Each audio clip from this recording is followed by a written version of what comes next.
This is Countdown to the Grey Cup with Bill Kelly, delivered by Purolator on the Ticats Audio Network. Welcome to Countdown to the Grey Cup, delivered by Purolator. I'm your host, Bill Kelly. Good to have you with us today. We're down to just a few days now before the big game and all the activities that are going to be happening in Hamilton during the Grey Cup in the Hammer. And to bring us up to speed on what's going on, pleased to welcome back to our show Matt Afinec, who is the president and COO of the Hamilton Sports Group. Matty, good to have you with us. As a matter of fact, just to indicate just how busy you are, you just got back from the Hamilton waterfront from Pier 8. And I guess we can officially say the Grey Cup is in town now, ready for the game. We can certainly say, and thanks for having me, Bill, first and foremost. But we can certainly say the Grey Cup has landed.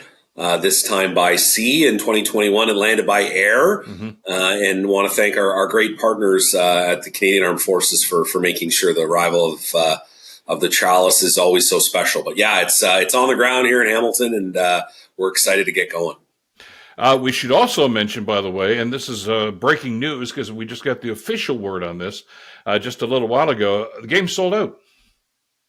Yeah, that announcement came out early this morning. So a big thanks to Tiger Cat fans from across the league. We see obviously a lot of people coming in from out of town with two out of town clubs kind of playing in the game. So thank you to the broader CFL community. We always talk about this. Hamilton is a place where football really matters. And we've seen that here now being the host of two sold out Grey Cups at Tim Hortons Field in the span of 3 years.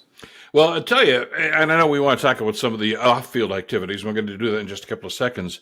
But as a fan, and you're a super fan, and I'm a super fan, this is going to be a hell of a game. Montreal is hot right now. Winnipeg's Winnipeg.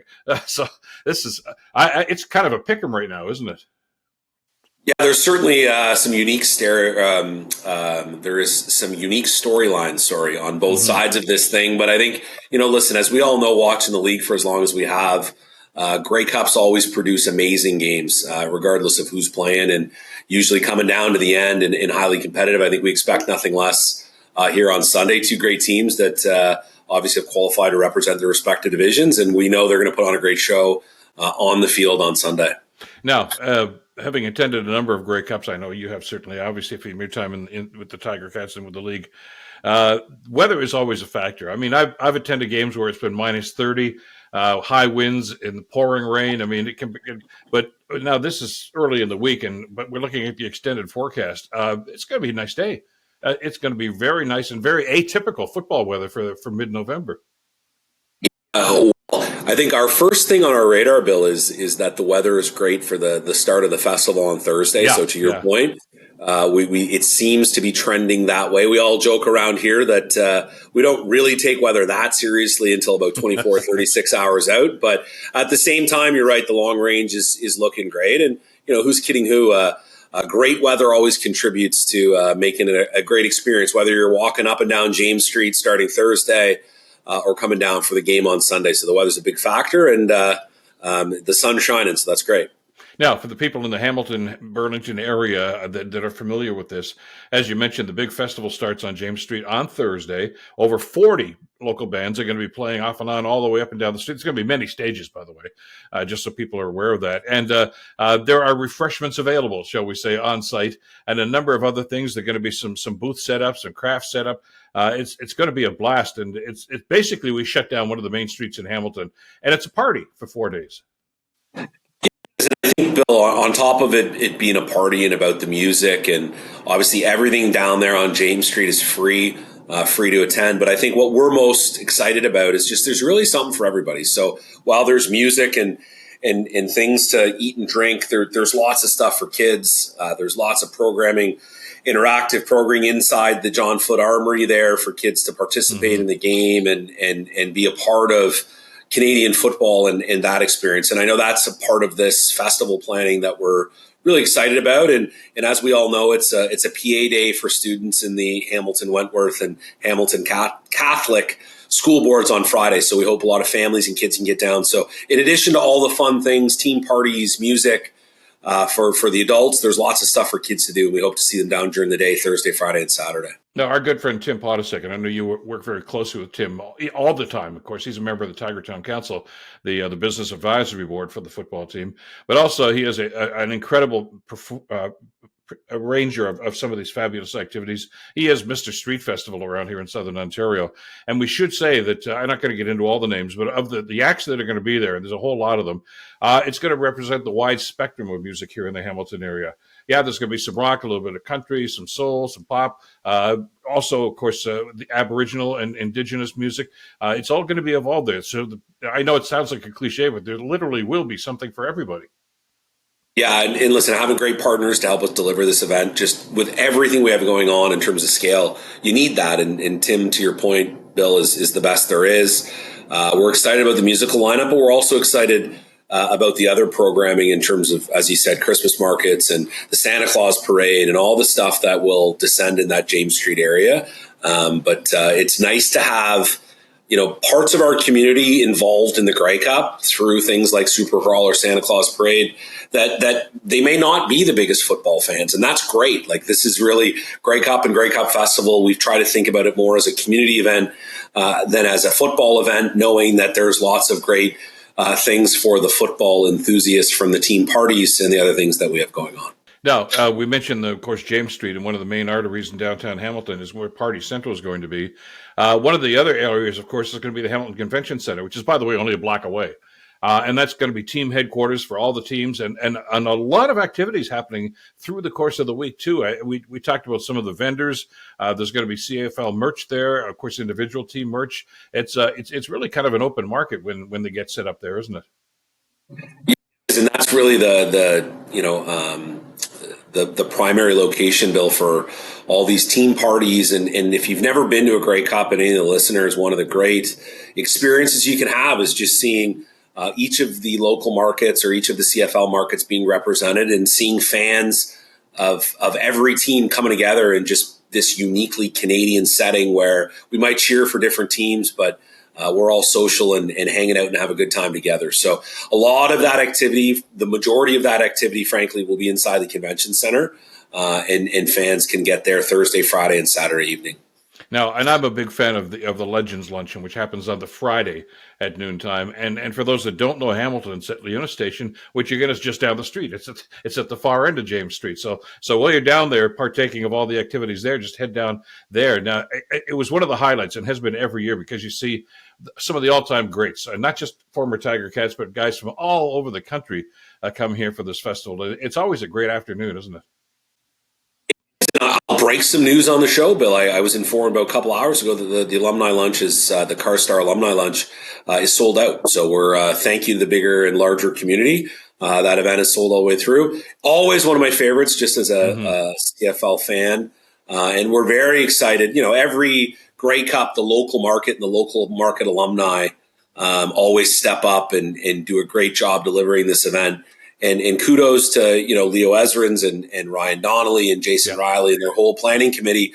And this year, from a Tiger Cat perspective, it's an unprecedented list. I know you were talking about it on your show a couple of weeks ago when we announced the alumni list and who's coming into town. It's about 25 deep, so I won't get into everybody, but some huge names on there, from Garney Henley to Grover Covington to Brandon Banks and Jamal Johnson, and the list goes on and on. So all of these unbelievable names from Tiger Cat history will be in town all weekend attending various festival events, and all of them will be present for that alumni lunch. So certainly something to look forward to. I know you got to run, but it's a busy day as you guys are doing the final preparations.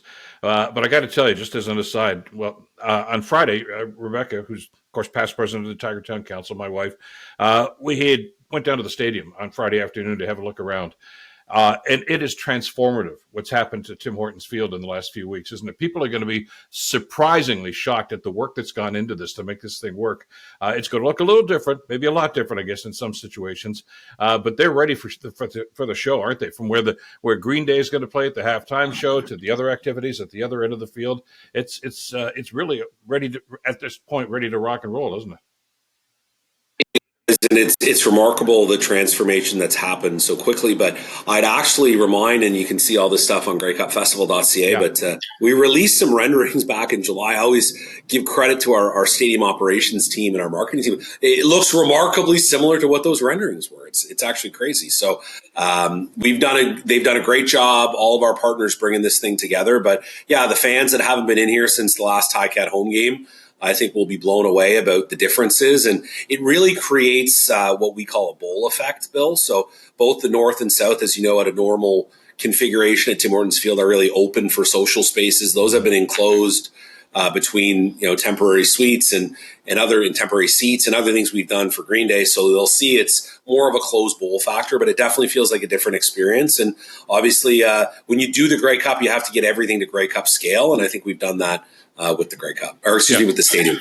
Well, and kudos to Jerry and everybody on the staff. I know there's hundreds of people that go into getting this thing done, but it's going to be fabulous.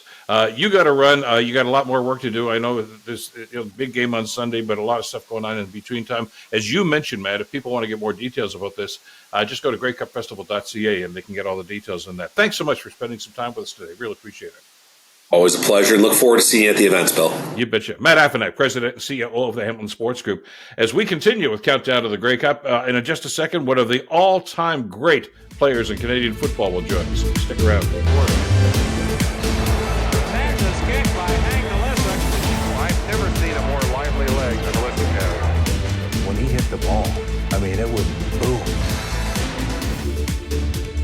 Try to catch a ball coming down from a million miles high.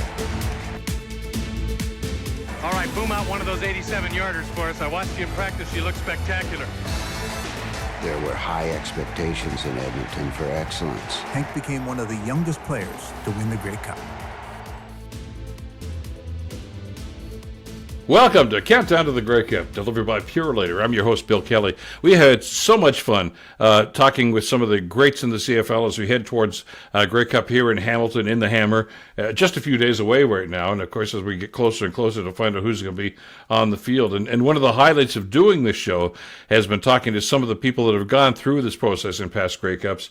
And I got to tell you, right from the outset when we were talking about, hey, who can we talk to and who might be available, our next guest was one of the guys that I said, look, we've got to do this because I have admired this man's career from afar from so long. I've watched an awful lot of his incredible accomplishments, and it's so great to be able to welcome to our program Hank Illesic, CFL All-Star, CFL Hall of Famer, Thunderfoot, as he has been known for so many years. Hank, thank you so much for joining us. It's great to have you on the program today.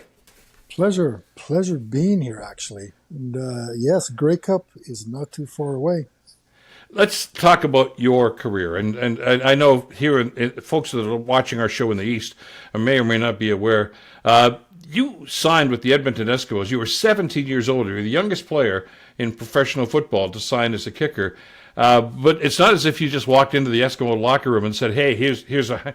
You hung out with that team. You went to the practices. You were at the other end of the field when Dave Cutler was kicking field goals. So you had a bond with this team, right, for a long, long time before you even signed as their player, didn't you? Absolutely, I did. When I was in elementary school, I would ride my bike from my house, go to Clark Stadium, which doesn't exist anymore. Yeah. Go to practice basically every day, rain, snow, whatever the weather conditions would be. I'd watch and I'd catch balls from Dave Cutler. And then eventually I learned how to kick a football just by being in the environment. How? And what? Actually, sorry, I was probably the last straight on kicker to play in the CFL, or maybe even all of football. Might have been all of football. That's true. Yeah, the last one I remember seeing other than you was Scott Norwood in Buffalo, and that didn't end well for him. Wide true. Right, but you nailed it. I mean, so was it because you hung out with Cutler and other guys that you said, hey, or did you have some ability, some propensity to say, hey, I think I can kick the football? Well, I was a fairly good athlete, all-around athlete. Yeah. And you've heard this saying, you're a product of your environment. Yeah. And since I was in that environment every day during the season, well, I became a product of it. And the Eskimos welcomed you because they all knew you at the time. And I want to talk about oh God, I got so many questions here because it's the first time I've been able to interview after all these years. But let's first of all focus on the Grey Cup situation because that's what's coming up in the next couple of days.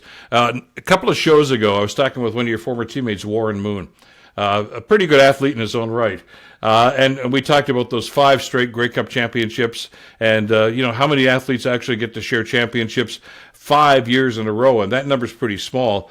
And you were part of that, and we'll talk about that. But you took the Grey Cup with you. I mean, after you left Edmonton, you went to Toronto, and you won another one. So, I mean, you won up Warren right off the bat and a bunch of those other guys. You've won 6 in a row, and another after that, too, with the Argos.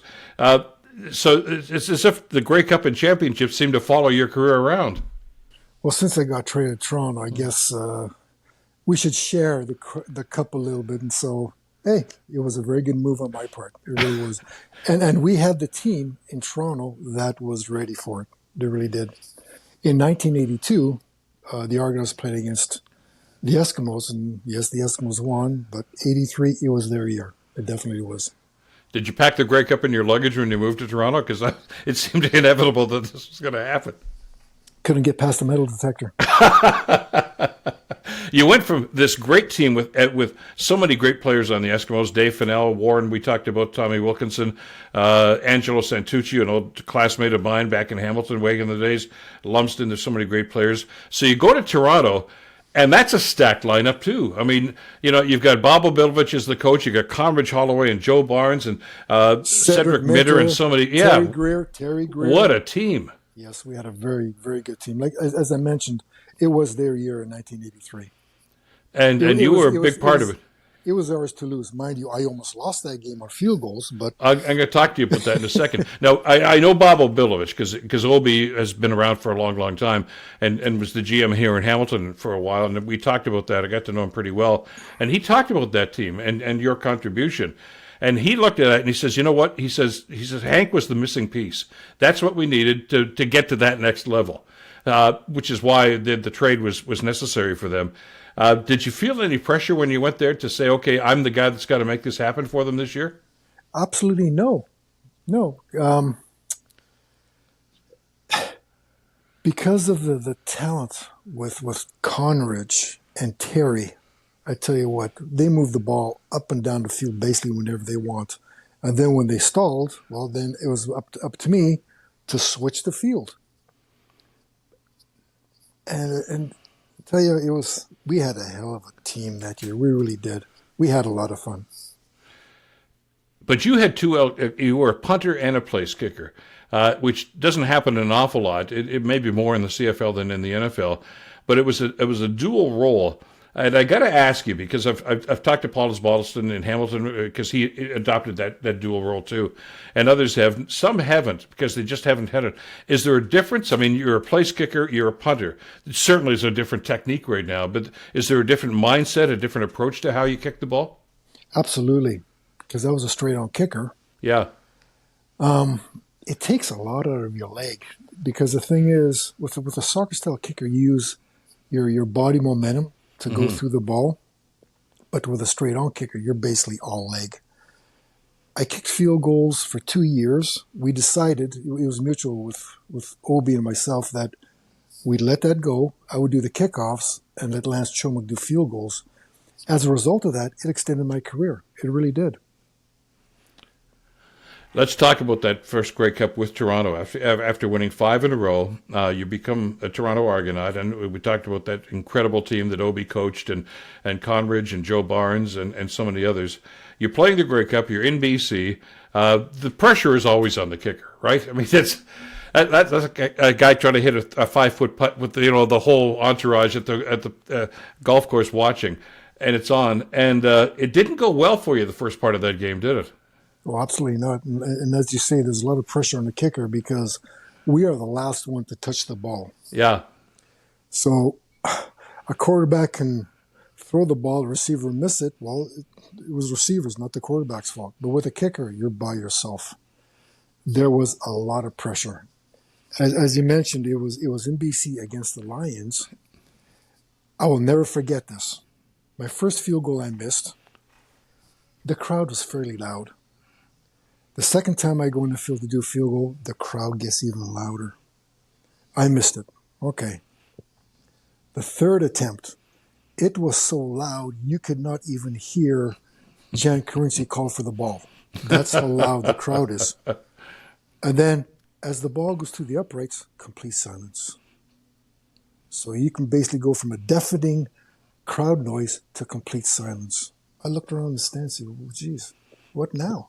Where'd everybody go? Is that it? Is that it?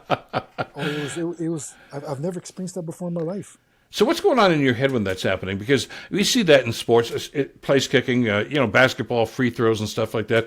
The crowd thinks they've got to play in this. We're going to make a lot of noise. We're going to jump up and down, in the end zone and try to throw Hank off. Does that have any part at all in what's going on, or do you just block that stuff out? No, it doesn't, because as a field goal kicker, you have to be so focused and basically erase everything, especially in the environment. If there's crowd, if there's bad weather, if there's wind, you have to really focus at the task at hand, and that's all that matters. Because if you actually lose part of that focus, chances are you're going to miss the field goal. So it's really strict, tight focusing to get a field goal through the uprights. And the teamwork that goes on, the center, Jan Carinci, your holder at the time, and then you. There has to be a chemistry there, doesn't there? Oh, absolutely. You have 1.2 seconds to kick the ball. That's all it is. That's how quick it is. So there's not much margin for error there. It's got to be pretty precise. And you got to have total confidence in both those other guys to make your job work. Absolutely. Well, that's why we practice. Exactly. There's a lot of practice involved to get that ball through the uprights. So you're doing that, and the place kicking, of course, has been so successful for you, and the Argos have won, and then you had a shot. I wanted to ask you about this because I'm always intrigued by this. There are lots of people that have success in the Canadian Football League, and they get overtures and they go down to the NFL. Some very successfully, others not so much. But you got a shot to go down there, and you play basically on the West Coast. You played for the Chargers and for the Rams. It's a different field. And I know that's different for quarterbacks and stuff like that, but what about as a kicker? It's 100 by 50 as opposed to 110 by 65. Does it change the way that you punt when you're playing on a field that size? Oh, it sure does. Basically, a coach wants a guaranteed fair catch. That's all they want. Because if you can guarantee a fair catch between 40 and 45 yards, that is the perfect punt. In the NFL, they punt a lot less. Mm-hmm. Actually, I was kind of bored. Well, put it this way: I played in the CFL for at least 10 years. Yeah. Before I came up, before I went down to San Diego, I had a lot of punts. We would usually maybe 12 punts a game on average. Mm-hmm. Down there, you might get 6 on a day or a game when the offense is moving the ball. You'll get 8 or 9 maximum. And the kicking is so controlled. You just can't let the ball go downfield. It has to be a fair catch. So yeah, I was kind of bored. I mentioned at the beginning of our conversation. I mean, your nickname was Thunderfoot. I mean, because you led the CFL in punting average, punting distance for a lot of years. But you're playing. It's almost like you're playing on a postage stamp when you go down there. I guess it's like instead of a driver in golf, you're using a 9-iron to try to put the ball where you want to, aren't you? Absolutely. I remember one game. I kicked the ball probably about 75 yards in the air, and the coverage was very good. I came back to the sideline, and they chewed me out. They told me, "Don't ever kick the ball that long again." Okay. Got it. So there you go. Like you say, I was known for the long ball. And that was your strength, and that was the thing that we loved about watching you play up here. And I've always wondered about that, about the strategy behind where the ball is going to be placed, and because of the smaller field and things like that. But you played for the Chargers, you played for the Rams, and you came back to the CFL, thankfully. And you won another Grey Cup, for God's sake. Come on, Hank, you're being greedy here at this point. Now it's 7. The magic seems to follow you around when you're in this league. Yeah, I did happen to be at the right place at the right time. You can't deny that. But I was obviously associated with some very good teams and a lot of very good memories. I had a lot of fun. Talk to us about, as you grew up and as a kid watching football in Edmonton, and as you said, hanging out with the Eskimos when you were still in school, and finally being a part of that team. the importance of the kicking game in the CFL. I mean, we talk about, it's a wider field. You've got to have a great quarterback, and there's no denying that. You have to. You need to have a running game because it gets cold up here. You've heard all the cliches, and those are all true. And a lot of the cliches are based on the fact that Edmonton set the precedent for a lot of those for just about every other team. But the importance of the kicking game, about obviously getting field goals and points after, etc. But the punting game was such a huge part of this. And it's amazing to see the contributions that those long kicks have had on field position and so many other things. It's a real big part of the Canadian game, isn't it? Well, absolutely. Whenever you have a punter that can switch the field, you will dominate the game. Coach Campbell would break the game down, obviously, in the three phases. You have your offense, defense, and special teams. When you win or dominate 2 out of 3, odds are in your favor. You're going to win the game, and a lot of games. And obviously, we did. So you look at that part of it, and the importance that you have as a kicker to be a part of that, and to influence not just field position but the other team as well, and how that's going to work out when you look at some of the things that are going on the field on a constant basis. You mentioned about that first game in Toronto as a Grey Cup champion, and the pressure that's on you. There's so many games in the Canadian Football League because it's kind of a Wild West show so many different times. It always comes down to the last player, the last couple of plays, and the kicker. Talk to us about the pressure that you're feeling, because when watch the game, I know you've watched a lot since you've retired, watch the games on TV, and invariably a couple of minutes left, and there's always that shot on the sideline of the kicker. What's he thinking? What's going through his head? How do you prepare for something like that? Because let's face it, as you mentioned, 50, 60,000 people and maybe the fate of the team are going to be on your shoulders in about another minute. How do you respond to that? How do you prepare for that? Every kicker dreams of being in a situation like that. Obviously, to play at that level. When we're children, even kids playing backyard football, we all dreamt about chase. Hopefully, one day we'll be in a position where we can kick a field goal, and that's the last play of the game. So it's something you yearn for, something you're looking for, and we all as a kicker, we all dream about that stuff. We really do. And I guess a part of the development and growing up process. That's part of the process, I guess I would say, because it's something you've been dreaming about for years and years and years. Does that make sense? Does that make sense? No, it does. It does. Yeah, exactly. Because I always wondered about this.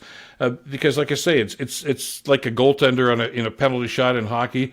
It's all on you. It's on your shoulders. You got to stop this guy. And I talked to Ken Dryden, who's a Hall of Fame goalie, and he says, the pressure's on the guy shooting the puck. He says he's the one that's got to score. He says, I'm going to do my job. Do you look at it that way as a kicker to say, okay, these guys have done their jobs. All I have to do is just if the snap comes back, my holder's got to be there. I just do what I usually do. It's not business as usual, certainly, but do you have that confidence to say, if I do what I usually do and what I'm good at, we're going to be okay? Absolutely. And the thing is, when you're in a position like that, you're not thinking about a good snap or a good hold. You're just looking at the spot where the tee is, where the ball's coming down. That's all you're looking at. That's it. And you obviously have confidence and faith in the holder and the snapper. So get it done. Get the ball down, kick it. You were a young kid when you started this. I mean, I still remember the first Grey Cup game I attended was 1972 in Hamilton, where the Cats won the Grey Cup. I was a young kid. But Ian Sutter, who was 19 years old at the time, kicked the winning field goal in that game. And Garney Henley, Hall of Famer, was the holder. And I asked Garney, I said, how do you deal with a kid like this and all the jitters? And he said, kid, don't look at anything else. Just look where you're supposed to kick the ball. He says, I'll handle the rest. You just move forward and do what you used to do. And of course, that ended up for him. But to have that mindset among all that stuff, to just say, focus. In other words, everything else is surreal. You're just looking at what's going on here. I guess you need to have that, don't you, as a kicker? Absolutely, and that's where the focus comes into play. Because you got the spot on the tee where the ball's coming down, and that's all you're looking for. That's it. I know we're talking about Grey Cups, and you've had so much success in this, but I got another question I got to ask you, though. As one of the best punters of all time in football, not just in the CFL, The weather sucks up here. It's hot. You were in Edmonton. The wind, the snow, the rain, a lot of stuff can happen. Do you change the way that you punt or you approach depending on the weather, depending on the wind? Some guys can sky the ball way up there, but at the same time, you've got to consider weather conditions. Does that change? Is it like a golf shot where you change the way you hold the club, the way you follow through to make sure the punt goes where you want it to despite the weather? Well, absolutely. For example, when you're kicking against the wind, don't kick it high. Because even when you kick it at, let's say, a 45-degree angle, which isn't really that high, the wind is still going to hold it up. Right? Does that make sense?